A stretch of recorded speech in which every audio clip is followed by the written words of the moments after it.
ओम श्री सूर्याय नमः। मेरे प्यारे भाइयों एवं बहनों, मित्रों और दोस्तों, आपको अपनी चैनल भक्ति गाथा 1.7 में हार्दिक स्वागत है।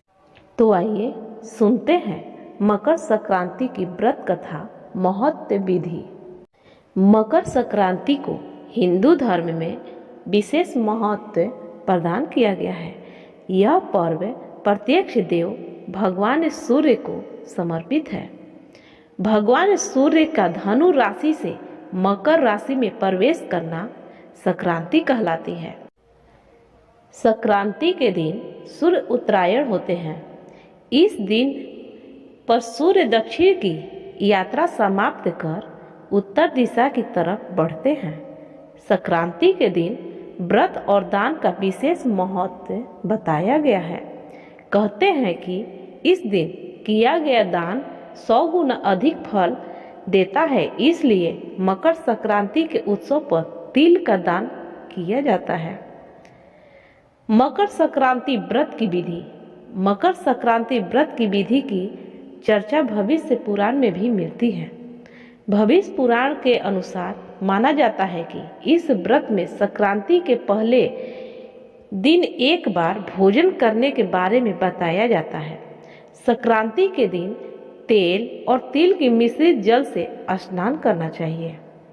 इसके बाद सूर्य देव की स्तुति करनी चाहिए। इस दिन तीर्थ में या गंगा स्नान और दान करने से पुण्य की प्राप्ति होती है। ऐसा करने से मोक्ष की प्राप्ति होने की मान्यता है। संक्रांति के पुण्य अवसर पर अपने पितरों का तर्पण और ध्यान करना पुण्य फलदायी मानी गई है। मकर संक्रांति की कथा और विधि का वर्णन भविष्य पुराण में भी मिलता है। भविष्य पुराण के अनुसार हम आपको मकर संक्रांति व्रत कथा सुनाते हैं। पुराणों के अनुसार जो कथा वर्णित है उसके अनुसार मकर संक्रांति के दिन भगवान सूर्य देव अपने पुत्र शनि से मिलने उनके घर जाते हैं। चूंकि शनि मकर राशि के देवता हैं, इसी कारण इसे मकर संक्रांति कहा जाता है। इसके अलावा संक्रांति की कथा के विषय में महाभारत में भी वर्णन मिलता है। महाभारत में भी वर्णित कथा के अनुसार महाभारत युद्ध के महान योद्धा और कौरवों के सेनापति गंगा पुत्र भीष्म पितामह को इच्छा मृत्यु का वरदान प्राप्त था। अर्जुन के बाण लगाने के बाद उन्होंने इस दिन की महत्ता को जानते हुए अपनी मृत्यु के लिए इस दिन को निर्धारित किया था। भीष्म जानते थे कि सूर्य दक्षिणायन होने पर व्यक्ति को मोक्ष प्राप्त नहीं होता है और उसे इस मृत्यु लोक में पुनः जन्म लेना पड़ता है। महाभारत युद्ध के बाद जब सूर्य उत्तरायण हुआ तभी भीष्म पितामह ने प्राण त्याग दिए। मकर संक्रांति की दूसरी कथा।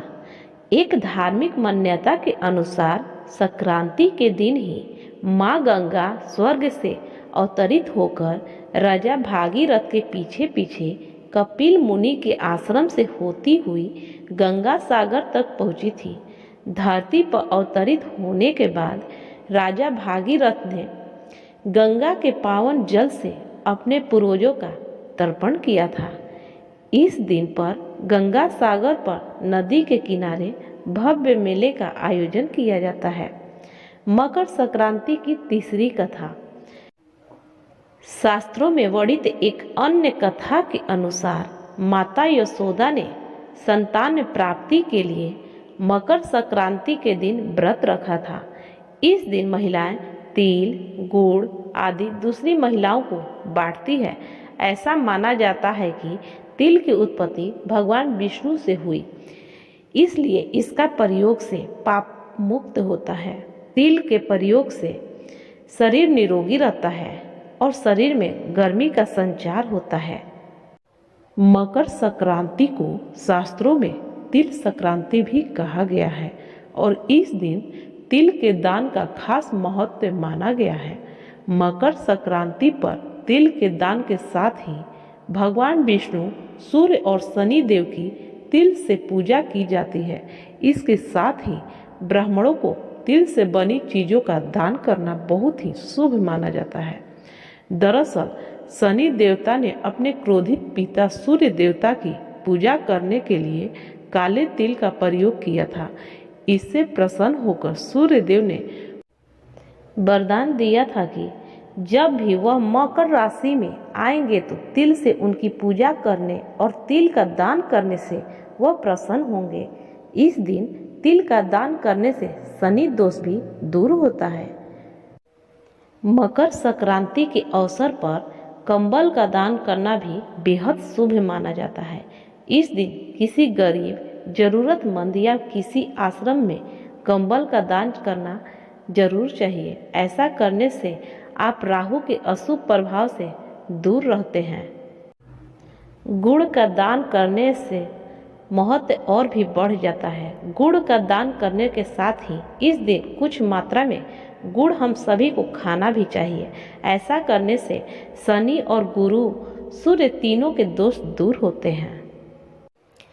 इस दिन खिचड़ी का दान करने का विशेष महत्व भी माना गया है।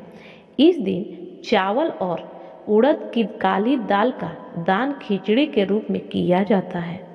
उड़द का संबंध शनि देव से माना जाता है और इसका दान करने से शनि दोष दूर होते हैं। वही चावल को अक्षय अनाज माना जाता है। चावल को दान करने से आपको अक्षय फल की प्राप्ति होती है। मकर संक्रांति पर वस्त्रों का दान भी महादान माना गया है। इस दिन किसी गरीब और जरूरतमंद के एक जोड़ी वस्त्र का दान अवश्य करें। एक बात का ध्यान रखें कि ये वस्त्र पुराने या फिर इस्तेमाल किए हुए और फटे हुए नहीं होने चाहिए। सदैव नए वस्त्रों का दान करना ही शास्त्रों में उचित माना गया है। संक्रांति पर शुद्ध घी का दान करने से आपको करियर में लाभ के साथ सभी प्रकार की भौतिक सुविधाएं प्राप्त होती है और साथ मोक्ष प्राप्ति का मार्ग भी प्रशस्त होता है। ओम श्री सूर्याय नमः।